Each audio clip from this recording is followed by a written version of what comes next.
Hey, hi, hello, and welcome to today's episode of Point to Point.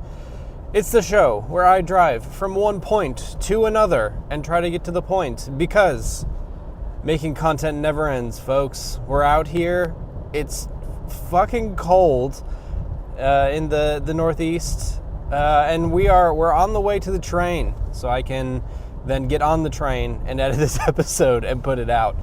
I am rambling here because today's point, well, I'm not quite sure. I've got a couple of different things on the mind. There's been a lot of discourse and discussion about reviews and stuff like that. The latest one being not Demon School, being Metroid Prime 4, a game that I'll be honest with you, I'm not gonna play. So really, what today's episode is about is Game of the Year. So I have Game of the Year on the brain these days, and much like, what is a review for, I'm also kind of thinking deeply about, what is, a traffic situation, it appears. I'm thinking more about, like, what is the purpose of Game of the Year, and, like, what are we doing here? And in kind of the same vein as, we're like, really, a collision has occurred, folks. It is a gnarly one. A pickup truck is damaged. It's not that gnarly, we're fine.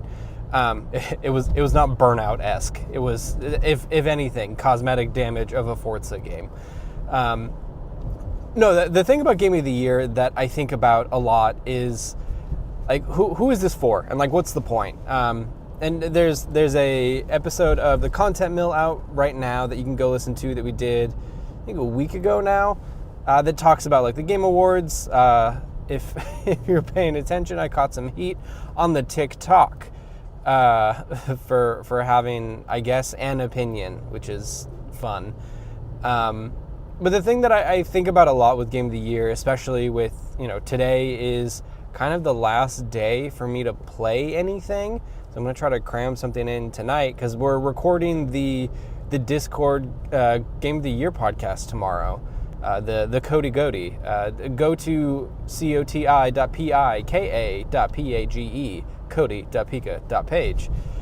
To join the Discord, we will be sharing Game of the Year stuff there. Eric from Short Game Long Talk will be putting out a podcast about it. But as I'm, like, in this mood of, like, thinking about, okay, well, like, what's my GOTY list look like? I started thinking about, like, well, I think my GOTY list is different. Like, I have several Game of the Year lists, and much like a good marketing campaign, it depends on the tactic we're using. So as I think about it and, like, what the purpose of, what I think the purpose of my Game of the Year list is, like, I think it's going to shift and change as the year goes on. So we'll be locking in that podcast tomorrow. So I have to have a top 5. So that's going to be fun.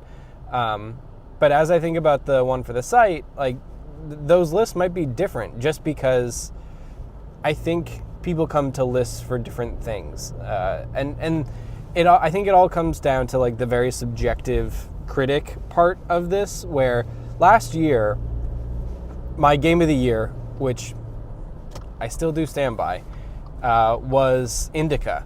That game is incredible. I still think about it probably at least once a week. I love that game dearly.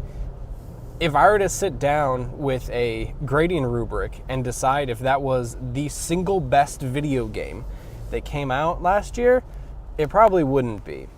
But there's a part of me that is like, okay, well, the purpose of a list for me, at least, is I like this game a lot. I think it's saying a lot of important things. I think it's doing a lot of really interesting and cool things. And I want more people to play it. And I think that's like the thing that I think about when I make a Game of the Year list. Is not so much the old school magazine style, like 10 out of 10 best graphics, best music, best technical performance, like all of that stuff. Like, that's not important to me in in like a critical lens to the same degree that I think some of this other stuff is. So like when you look at my Game of the Year list, I think what you're going to see are a lot of incredible video games, like hands down, like my favorite video games of the year. But I think you're also going to see games that I personally think you should go out and play and are not necessarily the games that you have already played. And I think that's important because the more that I think about the Game Awards and how it's not really about the Game Awards, it's about, the games, maybe the new ones that are coming out, the more I wonder that, like, my biggest frustration with the Game Awards is giving flowers to the same games that are getting flowers everywhere else. Like, I don't think there's anyone who's tuning into the Game Awards who has never heard of Clair Obscur, right? I don't think anyone who is logging on to watch the Game Awards hasn't heard about Silk Song or even Split Fiction. Like, these are like the big video games that came out, and I think you're not going to be very surprised by the games that are, announced there, let alone the ones that win the awards. And to me, that feels like a kind of like a regression to the mean. Like, we're all kind of like regressing to the monoculture of, big video game. And putting my voice out there and saying that, like, I think that I listen, between you and me, I don't think this, but saying that, my game of the year, even though I really enjoyed it and, it has its quirks, but it has a lot of stuff to think about, putting Expedition 33 in my top 3 games, that doesn't do anything, right? Like, you can look at that list and say, yes, you are yet another one of the people who has put this game on that list. And, like, part of that is that game didn't work for me in the same way, so, that's fine.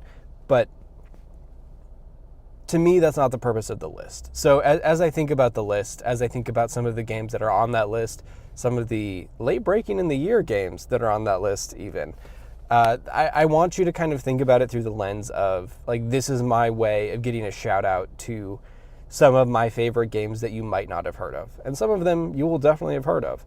But I'm much like Indica being my game of the year last year.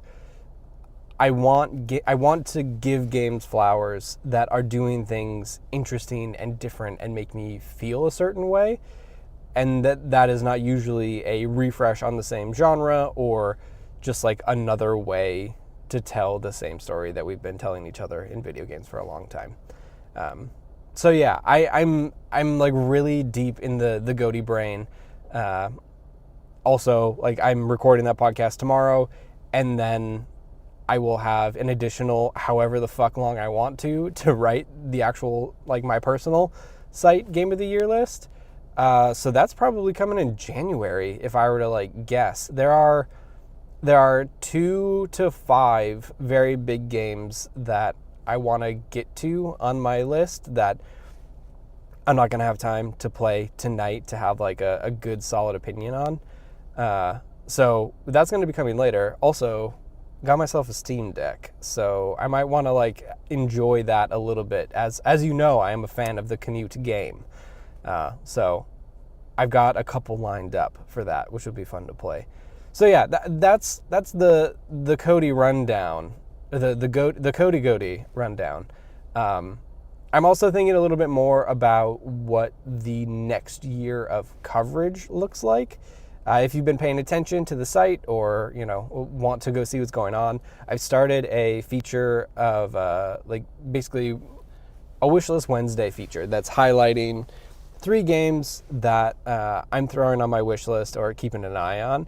And those games include games that came out earlier this year, games that are just coming out right now at time of publishing, and games that are coming out in the next year.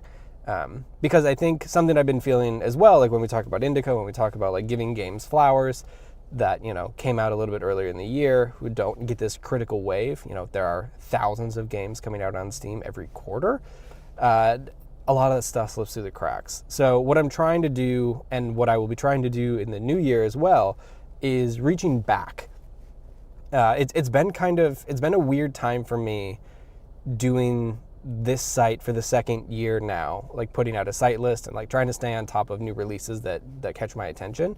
It's also been kind of weird because this is the first year I've had press access to a bunch of games, which has been fun, but is also another interesting challenge.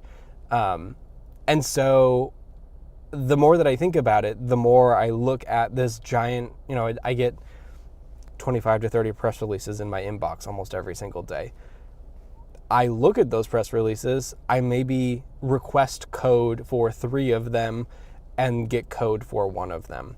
There are so many games coming out that are so intriguing and interesting to me, doing like truly incredible stuff, and I am simply scratching the surface. And I know that is a losing thing. Like, we will continue to put out more, and your backlog, just like mine, will continue to pile up and get bigger and bigger.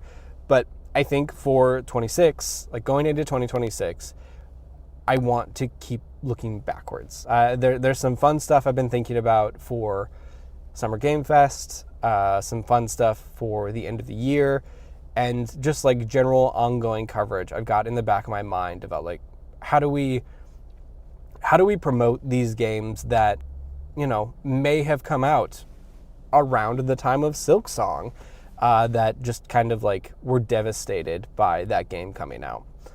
How do we, go back, like look at some of the old Summer Game Fest footage, the old like wholesome game footage, like stuff from a year or 2 ago, and look at some of those games that never had their moment because, there's so much shit going on. And especially in a time like, December, January, maybe into February. Assassin's Creed came out in February last year, so big games are coming out all the time now. But I think it's time to like reflect back and kind of just follow the whims of what's going on instead of trying to stay up to date with stuff. Like we'll still catch, new stuff as it comes out, but I look at my backlog and I say, there are some like absolute heaters in here that I need to get to. And a lot of this is coming from, my playthrough of Wolfenstein, The New Order earlier this year. Wild that was earlier in 25. My like started playthrough of Jet the Far Shore, a game that I've been looking forward to playing for years. And just, new stuff came out. It gets in the way. And then a lot of that stuff, I find that the new experience is not nearly as good as what I had expected my time with Jet the Far Shore to be. So that's kind of like looking forward. There'll be a lot more announcements about that as we move into 2026 and like the site expands. We've got a couple of shows that we're working on right now. There's a lot going on for 70% complete. But right now, just like at the end of the year, you know how it goes. You're thinking about the end of the year. You're thinking about your goals. You're thinking about eating less ice cream, stuff like that. So I'm looking forward to 2026. I think this has been like a really cool year for video games. But I think I'll probably touch on this and that, the corner of the internet game of the year discussion. Not as many like standout, incredible 10 out of 10 needs to be number 1 on my list experiences for me this year. Like the big games that people are talking about didn't really hit for me in the way that it hit for a lot of people. So it'll be a good discussion. I think that's coming out in a couple of weeks after we record it. So stay tuned. I'll shout it out on this show. But yeah, stay tuned. We'll have more for the 70% complete game of the year list. That'll be out. My list will be out soon. It'll be out soon. We'll say early January, just because you gotta let the hype die down, right? And then you hit them with another list. I will probably have my top 10 games I didn't play this year, and maybe we'll try to play next year out pretty soon though, because that list is long and quite easy to establish. But you saw the lighting change. That is my train. All right, I gotta get out of here, hop on that choo-choo train and start editing this, and also go to my real job. Whoops. All right, I'll see you later. Have a good rest of your day, and thanks for watching. Bye.